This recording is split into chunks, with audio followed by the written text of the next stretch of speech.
¿Cómo están? Soy Renzo Cavani, profesor de la Pontificia Universidad Católica del Perú, y vamos a continuar con el tercer y último video de la serie sobre legitimación. Recuerden que los dos videos anteriores, si no los han visto, les sugiero que lo puedan mirar. Yo había comenzado con una estrategia un poco diferente. Había comenzado un poco comunicándoles cuál era el concepto que yo consideraba más apropiado de la legitimación. Y advertí de que en la doctrina y práctica peruanas no se entiende exactamente así, se entiende de una forma un tanto diferente. Y concretamente, lo que se suele ver, por ejemplo, en escritos de doctrina y también, sobre todo, en nuestra práctica jurisprudencial, es de que la legitimación viene a ser en realidad la afirmación de la titularidad de un derecho y no la titularidad misma. Esto se hace fundamentalmente para poder distinguir entre legitimación y mérito. Según esta idea que se tiene en el Perú, no son lo mismo, no tienen nada que ver una cosa con la otra. Por ello es de que, dado que pues, el mérito abarca la titularidad de un derecho, porque puede llegar a ser exactamente esa la discusión, en un proceso, la afirmación de una titularidad pues no tendría una relación directa y por tanto no habría que hacer un análisis de mérito cuando se evalúa la legitimación.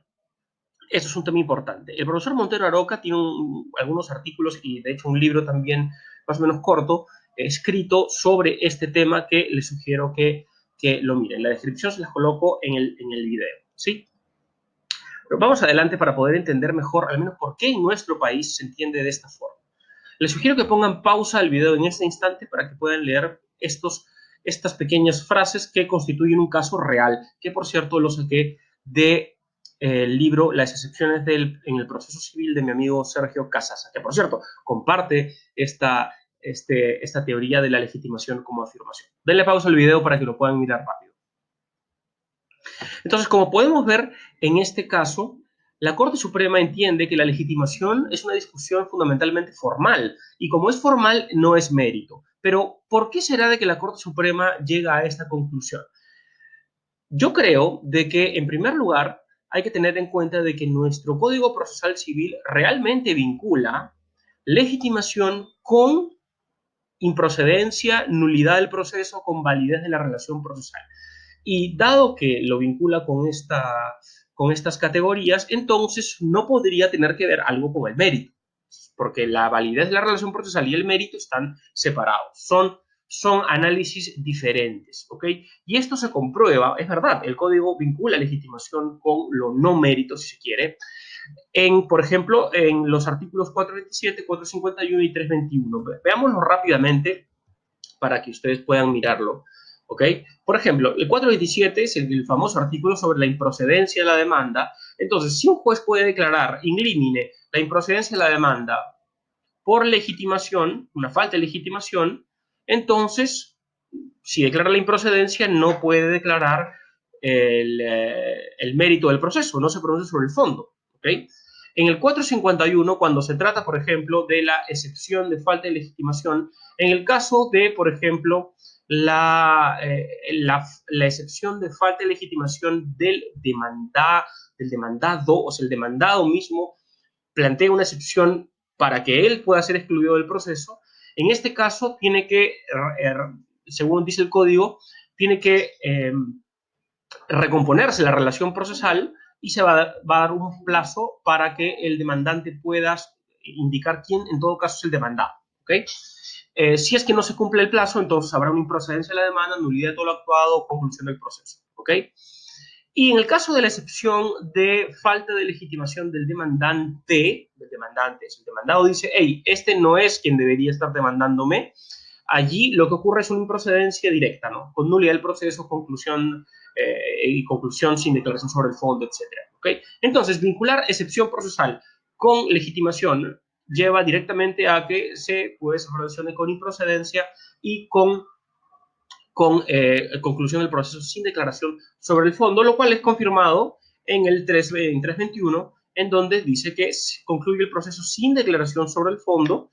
Vean aquí, cuando queda consentida la resolución que ampara una excepción, sin que el demandante haya cumplido, que es justamente el 451, inciso tercero, y acá también en los casos previstos en las disposiciones legales, en donde está contemplado, en todo caso, el artículo 427, inciso primero. ¿ok?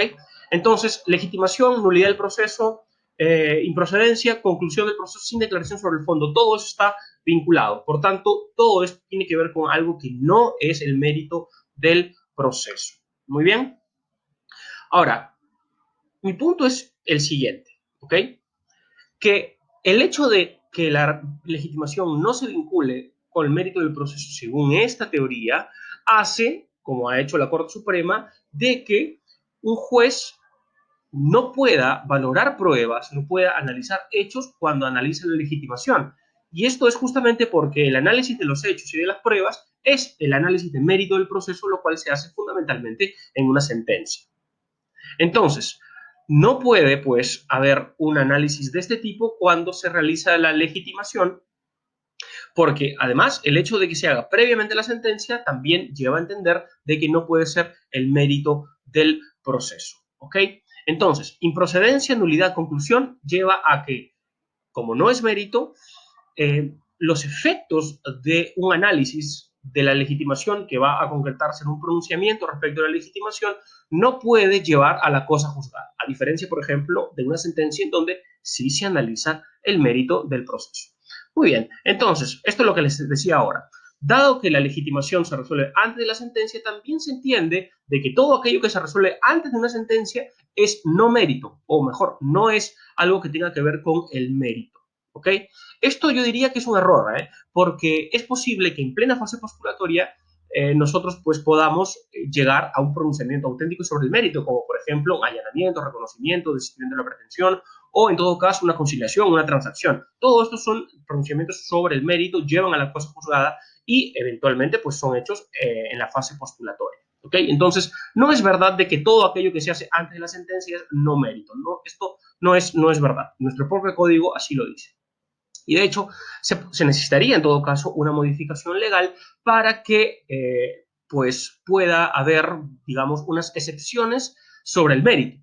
Si quiere, el nombre habría que cambiarlo, por supuesto, pero esta es la idea. Esto es perfectamente posible, en otros países existe, y al final lo que se va a realizar es, en todo caso, o una sentencia, digámoslo así, anticipada, o en todo caso una sentencia parcial sobre el fondo, lo cual es un tema que se debate hace mucho tiempo en la doctrina, no en la peruana, pero sí en la doctrina internacional. ¿Ok?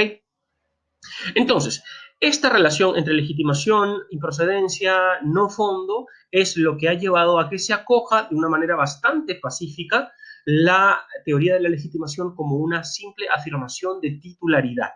¿Ok?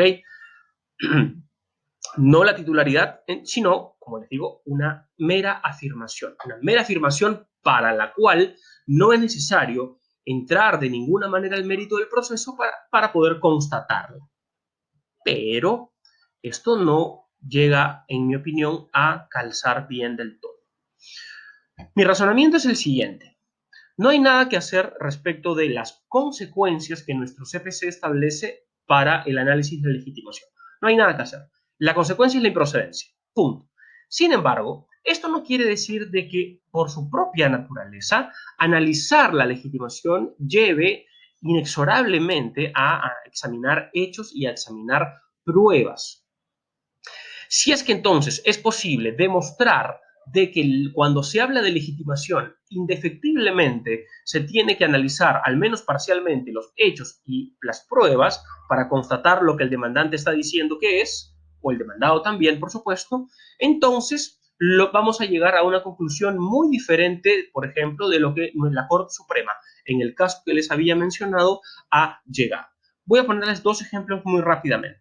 Miren, en el caso del desalojo, acá se los voy a mostrar, el artículo es el 586, los jueces suelen declarar la improcedencia de la demanda cuando, por ejemplo, no es ni el propietario, ni el arrendador, ni el administrador quien está, pues, proponiendo la demanda. Esto es bastante común, diría yo, en la práctica.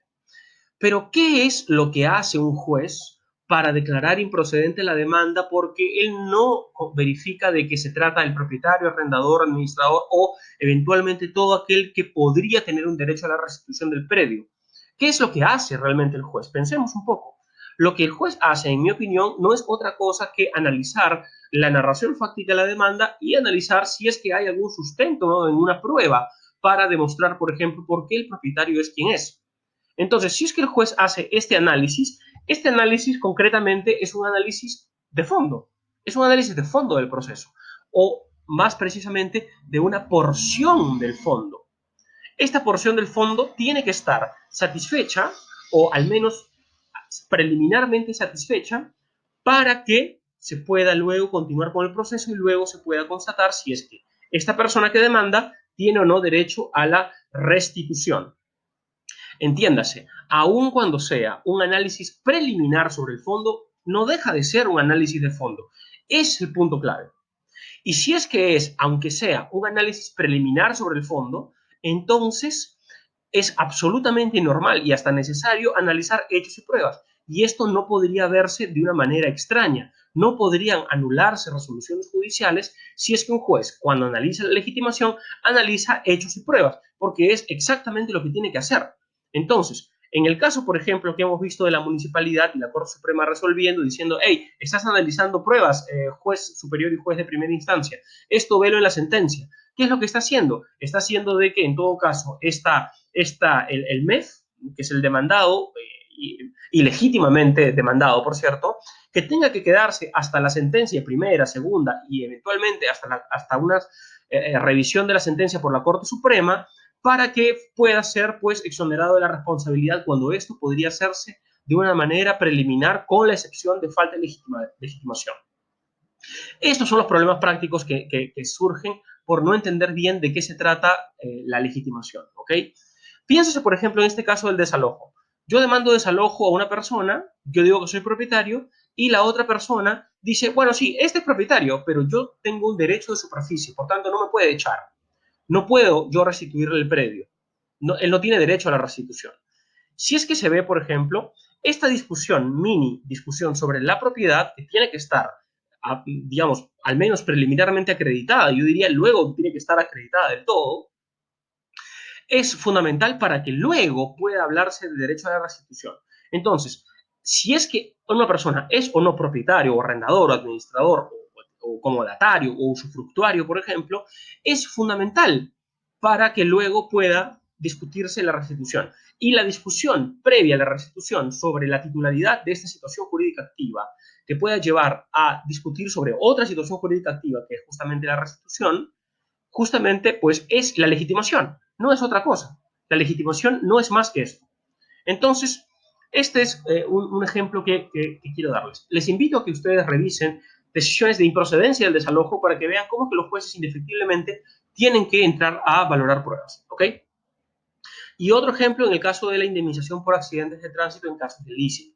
El decreto legislativo 299, la ley del arrendamiento financiero, en el artículo 6, alguna interpretación, discutible por supuesto, pero es una interpretación, indica de que el propietario del bien dado en leasing no tendría que responder por los daños ocurridos por quien usa el bien.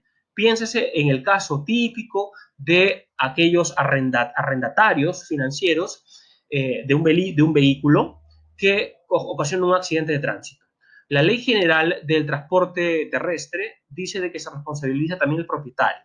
La Ley de Arrendamiento Financiero parecería decir de que no responsabiliza al propietario. Entonces, un caso realmente común en la práctica peruana es de que el banco, quien normalmente es una empresa que da en leasing a otras personas, plantea una excepción de falta de legitimidad pasiva para decir, hey, yo no tengo nada que hacer aquí, yo no tengo que responder.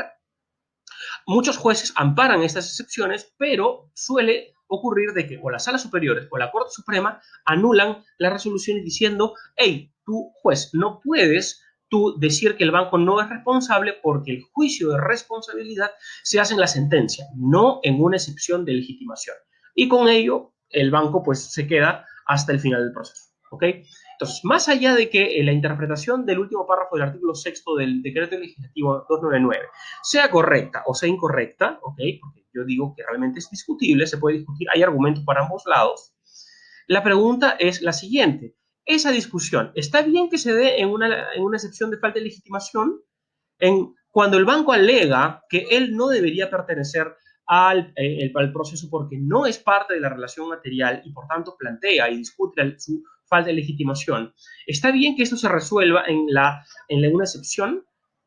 Yo digo, es absolutamente indispensable de que esto se resuelva así, porque en eso consiste exactamente la legitimación, en una porción del mérito que está siendo resuelta. No debemos, por tanto, tener un problema si es que un juez analiza pruebas y hechos y concluye como si fuese una sentencia de que no hay legitimación porque no hay titularidad, porque, en mi opinión, exactamente en esto consiste la legitimación. ¿Ok? En la situación legitimante se da por la titularidad o en todo caso la falta de legitimación se da por la falta de titularidad. ¿Ok? Inclusive, como les menciono acá también, en el artículo 12.19, inciso cuarto, que tiene que ver con la legitimación extraordinaria o también entendido como la sustitución procesal, también se tiene que acreditar legitimación para que, pues, el acreedor del deudor que está demandando al deudor del deudor pueda iniciar válidamente el proceso.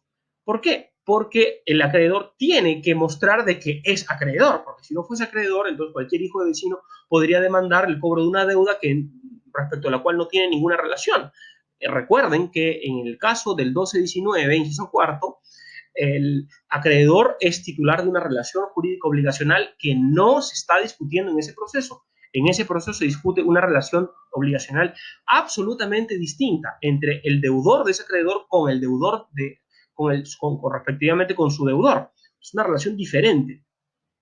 ¿Ok? Entonces, para que este proceso pueda iniciarse, no solamente falta afirmar que uno es acreedor, no. Tiene que presentar, por ejemplo, el contrato o, en todo caso, demostrar de que existe y está vigente la relación obligacional que le vincula con este deudor que, por alguna razón, no ha querido iniciar el cobro de la deuda al segundo deudor. ¿Ok? Entonces, en la legitimación extraordinaria también cuenta esta idea de demostrar titularidad. Entonces, en mi opinión, la legitimación no solamente se afirma, no solamente se invoca, se alega y se prueba. No es como dice el artículo 4 del Código Procesal Civil, del título preliminar. Se invoca, no basta con invocar, tiene que alegarse y tiene que probarse. Y si no está suficientemente probada o no existe, esto se tiene que discutir en no otro lugar que en una excepción de falta de legitimación. ¿Ok? No puede ser, por tanto, una simple afirmación. Y ahí viene el punto, por más que los efectos sean procesales, o sea, improcedencia, nulidad, conclusión, lo que se quiera, no hay manera de dejar de analizar la prueba y los hechos, ¿ok? Entonces, ¿qué es lo que quiero decir? Sí es un análisis sobre una parte del fondo, ¿ok? Pero aun cuando sea un análisis sobre una parte del fondo, esto no va a llevar a la cosa juzgada. ¿Por qué? Simplemente porque el Código Procesal Civil no lo permite. Nada más que eso, ¿ok? ¿Dónde está la utilidad práctica? Pues de que se vea con naturalidad en la discusión sobre análisis, sobre hechos y pruebas en una excepción de legitimación para que pueda decidirse sobre esto, más allá de que exista o no cosa juzgada y así evitar que pueda existir nulidades si es que, por ejemplo, esta decisión del juez que de forma adecuada analiza pruebas y hechos, pues llega a la conclusión de que, por ejemplo, no hay legitimación respecto del demandado o del propio demandante. ¿Ok? Con ello va a ser posible de que se economice mucha actividad en una discusión que va a ser perfectamente válida y comprensible y que va a darse la posibilidad de que inclusive las dos partes discutan sobre la falta o no de legitimación. Muy bien, con esto, queridos amigos, esta es mi postura respecto de la legitimación. Espero que les haya satisfecho. Denle like a este video, suscríbanse al canal, vean los videos que se viene, por cierto, ya les puedo decir, interés procesal, que es uno de los temas más difíciles del curso, por cierto. ¿Ok? Entonces, que les vaya muy bien, que tengan una buena cuarentena. Cuídense, adiós.